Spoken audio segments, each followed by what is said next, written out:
आइए आज के प्रश्न में एक ज्वलंतशील मुद्दे पर बात करते हैं। और ये मुद्दा आज का ही मुद्दा नहीं है, बल्कि बरसों पुराना मुद्दा है। ये भारतीय संविधान में अनुसूचित जातियों, अनुसूचित जनजातियों एवं पिछड़े वर्ग, जो आर्थिक शैक्षणिक रूप से जो पिछड़े हुए हैं, उन सबों को इस आयोग में बात कही गई है। पहली बात तो ये है कि भारतीय संविधान में अनुसूचित जाति और अनुसूचित जनजातियों के लिए आरक्षण की बात कही गई है, लेकिन अन्य पिछड़े वर्गों की आरक्षण की कोई बात नहीं कही गई थी। हम उस समय की बात बता रहे हैं कि पिछड़े वर्गों की पहचान करने के लिए, पिछड़े वर्गों की पहचान करने के लिए पंडित नेहरू के ही काल में सन 1954 ईस्वी में उन्होंने एक आयोग का निर्माण करवाया। और इस आयोग का अध्यक्ष उस वक्त बनाया गया था काका कालेलकर साहब को। काका कालेलकर साहब ने रिपोर्ट प्रस्तुत की सन 1955 ईस्वी में। 1955 ईस्वी में रिपोर्ट को प्रस्तुत की कि समाज में जो अन्य जो पिछड़े वर्ग के लोग हैं, अर्थात जो ओबीसी वर्ग के जो लोग हैं, उसे भी आरक्षण देने की सिफारिश की गई, लेकिन आंदोलन चलता रहा। लगातार यह आंदोलन चलता रहा। दूसरे बार जब 1 जनवरी सन 1979 ईस्वी को मंडल कमीशन की स्थापना किया गया। पहली बार सन 1954 ईस्वी में, 55 ईस्वी में काका कालेलकर को उसमें अध्यक्ष, मंडल आयोग का अध्यक्ष बनाया गया था पिछड़े वर्गों की पहचान करने के लिए, लेकिन वह सफल नहीं हो पाया, लागू नहीं हो पाया। तब जाकर के दूसरी बार मंडल कमीशन की जो स्थापना जो होती है, मंडल कमीशन कहिए या मंडल आयोग कहिए या सामाजिक एवं शैक्षिक पिछड़ा वर्ग आयोग भी कह सकते हो, इसकी स्थापना दूसरी बार जब 1 जनवरी सन 1979 ईस्वी में फिर जब हुई, पिछड़े वर्गों की पहचान करने के लिए कि उसे भी आरक्षण दिया जाए। एसटी और एससी को तो आरक्षण की तो बात तो कही गई है, लेकिन समाज के पिछड़े वर्गों को भी कुछ आरक्षण मिलना चाहिए। इस चीज के लिए इस आयोग का गठन दूसरी बार 1 जनवरी सन 1779 ईस्वी में की गई। 1979 में किया गया। उस वक्त देश में किसकी सरकार थी? जनता पार्टी की सरकार थी और देश के प्रधानमंत्री थे मोरारजी देसाई। कब? 1 जनवरी 1979। 1 जनवरी 1979 को हमारे देश में उस वक्त जनता पार्टी की सरकार थी और जनता पार्टी की सरकार में मोरारजी देसाई देश के प्रधानमंत्री थे। जब इन्होंने दूसरे बार जब मंडल आयोग का जब स्थापना जब किया, अब जो दूसरे बार मंडल आयोग की जब स्थापना किया, तो इस मंडल आयोग का अध्यक्ष उन्होंने मोरारजी देसाई ने किनको नियुक्त किया? बीपी मंडल को नियुक्त किया। बिंदेश्वरी प्रसाद मंडल इनका पूरा नाम था। क्या? बिंदेश्वरी प्रसाद मंडल। बीपी मंडल को इनका अध्यक्ष अर्थात मंडल आयोग का अध्यक्ष नियुक्त किया जाता है। इनको काम क्या सौंपा गया मंडल आयोग के अध्यक्ष को, अर्थात बीपी से इनको कौन सा काम सौंपा गया? इनको काम सौंपा गया, इनका कार्य क्या करना था कि समाज में एसटी और एससी को छोड़ करके, मतलब अनुसूचित जाति और अनुसूचित जनजातियों को छोड़ करके समाज में जो सामाजिक रूप से और आर्थिक रूप से जो पिछड़ा वर्ग है समाज में, आज भी जो सामाजिक रूप से और आर्थिक रूप से जो पिछड़ा वर्ग है, इसका पहचान करना था और सरकार को रिपोर्ट प्रस्तुत करना था। ऐसी बात नहीं है कि हमारे समाज में सिर्फ एसटी और एससी वर्ग के ही लोग ही पिछड़े हुए हैं, सिर्फ दलित वर्ग के लोग ही पिछड़े हुए, बात ऐसी नहीं है। ओबीसी वर्ग में, अदर बैकवर्ड कास्ट, ओबीसी वर्ग में सारी जो झंझट जो चल रहा था ओबीसी पर चल रहा था। किस पर? ओबीसी पर, अदर बैकवर्ड कास्ट। क्योंकि भारतीय संविधान में शुरुआत से ही एसटी और एससी को आरक्षण की बात तो कही गई थी, लेकिन ओबीसी आरक्षण की बात कहीं नहीं कही गई थी। इसी को ओबीसी वर्ग के लोगों को आरक्षण देने के लिए दूसरी बार 1 जनवरी 1979 ईस्वी को जनता पार्टी के नेतृत्व में, जिस वक्त देश के प्रधानमंत्री मोरारजी देसाई थे, उस वक्त इन्होंने दूसरी बार मंडल आयोग की स्थापना किया या मंडल कमीशन की स्थापना किया, जिसके अध्यक्ष बीपी मंडल थे। इनको एक काम सौंपा गया कि क्या काम सौंपा गया कि आप एक काम कीजिए कि समाज में, पूरे देश के स्तर पर समाज में जो सामाजिक रूप से और आर्थिक रूप से जो एकदम आज भी जो पिछड़ा हुआ है, उसकी पहचान करना है आपको। किनको यह काम सौंपा गया? ये बीपी मंडल को यह काम सौंपा गया। बीपी मंडल ने इस काम को कर दिया। जब बीपी मंडल ने इस काम जब कब कर दिया, जो सामाजिक और आर्थिक रूप से जो लोग जो पिछड़े हुए थे उनकी पहचान करके बीपी मंडल ने सरकार के समक्ष सन 1980 ईस्वी में, कब? सन 1980 ईस्वी में अपनी रिपोर्ट प्रस्तुत कर दिया। सन 1980 ईस्वी में, मैं क्रम बाय क्रम में आप सबों को बता दे रहा हूं।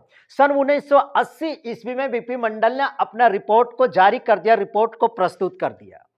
अब सवाल उठता है कि बीपी मंडल ने आखिर उसमें अपनी सिफारिश में कितने सारे रिपोर्ट को प्रस्तुत किया, कितने बिंदुओं पर उन्होंने सरकार को सुझाव दिया, किसके लिए ये सारी बातें हो रही है? सब के सब ओबीसी वर्ग के लिए बातचीत हो रही है, समझ रहे हैं? इसके लिए रिपोर्ट तैयार किया गया। अब जब इसमें बीपी मंडल ने सन 1980 में रिपोर्ट जब अपना प्रस्तुत किया, अपनी सिफारिशें जब उन्होंने प्रस्तुत कर दी, किसके समक्ष? मोरारजी देसाई सरकार के समक्ष इन्होंने जब प्रस्तुत कर दिया, तो उन्होंने कौन कौन सी सिफारिशें प्रस्तुत की, कौन कौन सी रिपोर्ट में उन्होंने पॉइंट को नोट आउट किया और सरकार के समक्ष रखा। सो देखिए, पहली बात, बीपी मंडल ने अपने रिपोर्ट में इस बात को कहा, बीपी मंडल ने अपनी रिपोर्ट में इस बात को कहा कि जो पिछड़ा वर्ग है, पिछड़ा वर्ग मतलब क्या? एसटी एससी ते तो छोड़ करके जो ओबीसी वर्ग में भी काफी सारे पिछड़े वर्ग के लोग हैं। अर्थात सबसे ज्यादा अगर जातियों की संख्या अगर देखी जाए तो किस वर्ग में? ओबीसी में सबसे ज्यादा। समझना बात को? तो पिछड़ा वर्ग को पिछड़ी जाति में शामिल किया जाए, अर्थात कहने का मतलब कि पिछड़ा वर्ग जो ओबीसी वर्ग हैं, ओबीसी, अदर बैकवर्ड कास्ट, ये जो जितने जितनी सबसे जो इतने सबसे ज्यादा जिसमें जो जातियां हैं, इसमें भी कई सारी ऐसी जातियां हैं जो वर्ण व्यवस्था के आधार पर आज भी उसको नीचा समझा जाता है, आज भी उसे बहुत ही निचले दर्जे का समाज में उसका स्तर है। अर्थात पिछड़ा वर्ग को क्या किया, कहा उन्होंने, सिफारिश किया कि पिछड़ी जाति में शामिल कर दिया जाए, पिछड़ी जाति में शामिल कर दिया जाए। कहने का मतलब क्या हो गया कि वो जो ओबीसी वर्ग से जो है उसको आप एसटी एससी में शामिल कर दीजिए ताकि उसको आरक्षण मिल सके और वह अपनी स्थिति को, सामाजिक स्थिति को बेहतर कर सके। इसकी पहली रिपोर्ट उन्होंने अपनी रिपोर्ट में पहला पॉइंट को बताया, क्या बताया? कि पिछड़ा वर्ग को पिछड़ी जाति में शामिल कर दिया जाए। क्यों भैया शामिल कर दिया जाए? क्योंकि इनका तर्क था, बीपी मंडल का तर्क था कि ओबीसी वर्ग में अर्थात पिछड़े वर्ग में भी कई सारी ऐसी जातियां हैं जो आज भी वर्ण व्यवस्था के आधार पर आज भी उसको समाज में काफी नीचा, काफी हे दृष्टि से देखा जाता है। इसलिए उसको पिछड़ी जाति को, नहीं पिछड़े वर्ग को किस में शामिल कर दिया जाए? पिछड़ी जाति में शामिल कर दिया जाए। बात समझ में आ रही है? इसने अपने रिपोर्ट में यह पहला पॉइंट को लिखा और सरकार के समक्ष जो अपनी उन्होंने जो रिपोर्ट जो प्रस्तुत की, उस रिपोर्ट में उन्होंने पहली बात को लिखा। दूसरी बात क्या है? उसने अपनी रिपोर्ट में दूसरी बात क्या है कि पिछड़ी जाति को हायर एजुकेशन में, उच्च शिक्षा में और सरकारी नौकरियों में उच्च शिक्षा प्राप्त करने में और सरकारी नौकरियों में उसको कम से कम 27% आरक्षण दिया जाए। सब किसके लिए बात हो रही है? सब ओबीसी वर्ग के लिए बातचीत हो रही है, पिछड़े वर्ग के लिए बात हो रही है। समझ रहे हैं? पहली रिपोर्ट आपने देख लिया। पहली पॉइंट ये, दूसरी पॉइंट में कि पिछड़ी जाति को अर्थात ओबीसी वर्ग में जो भी पिछड़ी जाति के लोग जो हैं उसको शिक्षा और नौकरी अर्थात हायर एजुकेशन के लिए बड़े बड़े स्कूल कॉलेज यूनिवर्सिटीज में उसके लिए नामांकन के लिए सीटें आरक्षित किया जाए कि ओबीसी वर्ग के फलाने कॉलेज में इतने सीटें आरक्षित हो गई, इस जाति के लोग इसमें इतने नामांकन करवाएंगे। समझ रहे बात को? और सरकारी नौकरियों में भी उसको 27% आरक्षण दिया जाए। ये अपने रिपोर्ट में उन्होंने दूसरे पॉइंट को प्रस्तुत किया, सरकार के समक्ष प्रस्तुत कर रहे हैं। समझ रहे? अपनी रिपोर्ट जो उन्होंने बना के सरकार को दी, तो उस रिपोर्ट के बारे में बीपी मंडल ने बताया कि शिक्षा और सरकारी नौकरियों में भी पिछड़े वर्ग को 27% आरक्षण दिया जाना चाहिए। लागू नहीं हुआ है, दिया जाना चाहिए। वो सिफारिश कर रहे हैं सरकार से, क्योंकि सरकार ने ही कहा था कि आप रिपोर्ट जरा तैयार कीजिए पूरे देश के स्तर पर। एसटी और एससी को तो कम से कम आरक्षण की तो बात तो कही गई है संविधान में, लेकिन पिछड़े वर्ग के बारे में आरक्षण की कोई बात नहीं कही गई। तो ऐसा ही काम करो कि आप एक रिपोर्ट तैयार करो कि रिपोर्ट में क्या आता है, उस आधार पर। तो उन्होंने रिपोर्ट में ये 2 पॉइंट को अभी तक बताया कि 27% आरक्षण मिलनी चाहिए और क्या होनी चाहिए कि पिछड़ा वर्ग को पिछड़ी जाति में शामिल कर देनी चाहिए। वो सिफारिश कर रहे हैं सरकार से। तीसरा उन्होंने क्या किया कि अगर पिछड़ा वर्ग को अगर सुधार करना है, पिछड़े वर्ग के सामाजिक राजनीतिक आर्थिक स्थिति में अगर सुधार करना है, तो एक काम और करना पड़ेगा। सरकार को कह रहा है कि एक काम और करना पड़ेगा कि भूमि सुधार कानून भी उसके लिए बनाना पड़ेगा। भूमि सुधार कानून भी उनके लिए लाना पड़ेगा। किसके लिए? ओबीसी वर्ग के लिए भूमि सुधार नियम, भूमि सुधार कानून भी लागू करना चाहिए। किसको? सरकार को। बीपी मंडल ने कुल 40 सिफारिशें प्रस्तुत की थी सरकार के समक्ष। 40 को तो बताया नहीं जा सकता है, लेकिन कुछ महत्वपूर्ण जो था उसमें से कुछ महत्वपूर्ण को हमने बताया। 1, 2, 3, ये 3 महत्वपूर्ण सिफारिशों को हमने बताया जो बेहद जरूरी था जानना। समझ रहे बात को? लेकिन बीपी मंडल ने कुल अपनी सिफारिश में कितने सिफारिश प्रस्तुत किया था? 40 सिफारिश प्रस्तुत किया। लेकिन इन 40 सिफारिश जब प्रस्तुत किया था, अब आगे की कहानी को सुनिए क्या होता है। ये बीपी मंडल ने जब 40 सिफारिश को जब प्रस्तुत किया, तब तक समय आ जाता है कि सन 1980 ईस्वी, 1980 मोरारजी देसाई की सरकार समाप्त हो जाती है। और मोरारजी देसाई की सरकार जब समाप्त हो जाती है, तो ये बीपी मंडल के द्वारा की गई जो सिफारिश जो थी, जो सरकार को जो प्रस्तुत किया था, इस सिफारिश को न इंदिरा गांधी ने स्वीकार की और न ही राजीव गांधी ने स्वीकार किया। किसी ने भी इनका स्वीकार, इस रिपोर्ट को स्वीकार नहीं किया। न इंदिरा गांधी और न ही राजीव गांधी की सरकार ने इस रिपोर्ट पर मुहर लगाई। और जब संसद में इस रिपोर्ट को जब प्रस्तुत जब किया गया, तो इंदिरा गांधी की सरकार और राजीव गांधी की सरकार ने इसका पुरजोर विरोध किया। और फिर क्या हो गया? यह सिफारिश धूल फांकता रह गया, सिफारिश को लागू ही नहीं होने दिया गया। एक भी सिफारिश नहीं लागू हुआ। 40 में से एक भी सिफारिश लागू नहीं हुआ। जबकि इसमें यह भी बात सही है कि इंदिरा गांधी ने और राजीव गांधी ने इस सिफारिश को संसद में इसका पुरजोर विरोध किया और एक भी सिंगल सिफारिश को कांग्रेस की सरकार ने उस वक्त लागू नहीं होने दिया। यहां तक बात समझ गई? ठीक है। लेकिन एक बात यहां पर निश्चित हो गई कि जब बीपी मंडल ने पूरे देश में जब सर्वेक्षण किया, जब रिपोर्ट जब प्रस्तुत किया, तो पहली बार यह आंकड़ा प्रस्तुत किया कि पूरे देश के स्तर पर ओबीसी की संख्या कितनी है। तो कुल टोटल 52% उस वक्त उन्होंने बताया था कि भारत में सबसे बड़ी अगर जातियों की संख्या है 52%, तो वो है किसमें? ओबीसी में। यह पहली बार देश के समक्ष यह डाटा प्रस्तुत किया।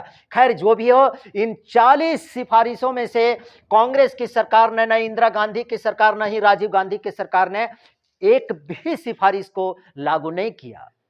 बात समझ गए यहां तक? लेकिन अब आते हैं यहां पर ये सब जितने भी जो बात को जो बता रहा हूं सब आरक्षण की मुद्दा है। लेकिन अब यहां पर बात आती है, समय आ जाता है 13 अगस्त सन 1990 ईस्वी में। 13 अगस्त सन 1990 ईस्वी में, यहां पर अभी हमने आपको दिखाया कि सन 1980 ईस्वी में कांग्रेस की सरकार, न इंदिरा गांधी की सरकार ना और न ही राजीव गांधी की सरकार ने इस रिपोर्ट को लागू नहीं होने दिया। इसका संसद में, लोकसभा में इसका पुरजोर विरोध करके इसको पूरी तरह से खारिज कर दिया। लेकिन समय बीतने के साथ साथ समय आ जाता है 13 अगस्त सन 1990 ईस्वी का समय। कब आता है? 13 अगस्त सन 1990 ईस्वी के समय। उसमें देश के प्रधानमंत्री कौन बन जाते हैं? वीपी सिंह, विश्वनाथ प्रताप सिंह देश के प्रधानमंत्री बनते हैं। समझ रहे बात को? देश के जब प्रधानमंत्री जब बनते हैं तब इन्होंने बीपी मंडल के द्वारा प्रस्तुत की गई 40 सिफारिशों में से इन्होंने 2 सिफारिश को लागू किया और 2 महत्वपूर्ण सिफारिश को इन्होंने लागू किया। किसने? वीपी सिंह ने। विश्वनाथ प्रताप सिंह की सरकार जो 13 अगस्त सन 1990 ईस्वी को देश में जब बनी, तो ये 40 सिफारिशों में से वीपी मंडल ने जो प्रस्तुत किया, इन 40 सिफारिशों में से 2 सिफारिश को वीपी सिंह की सरकार ने लागू किया। वो 2 सिफारिश कौन कौन सी थी सो समझ लीजिए। पहली सिफारिश जो वीपी सिंह ने जो लागू किया कि केंद्र सरकार की नौकरियों में ओबीसी को 27% आरक्षण मिलना चाहिए और उन्होंने दे दिया। किसने दिया? वीपी सिंह ने दिया। पहली बार पिछड़े वर्ग के लोगों के लिए आरक्षण की बात कही गई और 27% आरक्षण पिछड़े वर्ग को वीपी सिंह की सरकार के समय ही लागू किया गया। ये पहली बात। क्या? कि केंद्र सरकार की जितनी भी सारी जो नौकरियां हैं, उस नौकरियों में ओबीसी वर्ग के लिए कितना प्रतिशत आरक्षण दे देनी चाहिए? 27% दे देनी नहीं चाहिए, बल्कि वीपी सिंह ने इसको पूरी तरह से इंप्लीमेंट कर दिया, अर्थात उन्होंने इसको लागू कर दिया। और दूसरा सिफारिश उन्होंने कि केंद्र सरकार के जितने भी सारे जो उच्च शिक्षा केंद्र हैं, उच्च शिक्षा केंद्र में पिछड़े वर्ग के विद्यार्थियों के लिए सीटों में 27% नामांकन का आरक्षण मिलना चाहिए। बात समझ में आ गई? तो ये 2 सिफारिश को किस सरकार ने लागू किया? 13 अगस्त सन 1990 ईस्वी को वीपी सिंह की सरकार ने लागू किया कि केंद्र सरकार की नौकरियों में ओबीसी को भी, अर्थात अन्य पिछड़े वर्ग को 27% आरक्षण मिलना चाहिए और उन्होंने दिया। और केंद्र सरकार के उच्च शैक्षणिक संस्थानों में जो पिछड़े वर्ग के विद्यार्थी जो नामांकन जो लेंगे, उसमें 27% उनका स्थान पक्का कर दिया गया। और इस प्रकार से अभी तक सन 1954 ईस्वी से लेकर के अभी तक कितने मंडल आयोग की मात्र 2 सिफारिश लागू हो पाई है, मात्र 2 सिफारिश, और बाकी 38 सिफारिश जितने हैं आज भी धूल फांक रही है। 38 सिफारिश आज भी धूल फांक रहा है और इसको लागू होने की कोई संभावना भी अब दिखती नहीं है और लागू भी नहीं होगा। लेकिन 2 महत्वपूर्ण चीजों को इन्होंने लागू कर दिया। खास बात यह है, 13 अगस्त सन 1990 ईस्वी को जब वीपी सिंह ने जो 2 सिफारिश को जो लागू किया, उसके बावजूद भी वीपी सिंह हार गया, फिर दोबारा सत्ता में नहीं वापस आ पाया।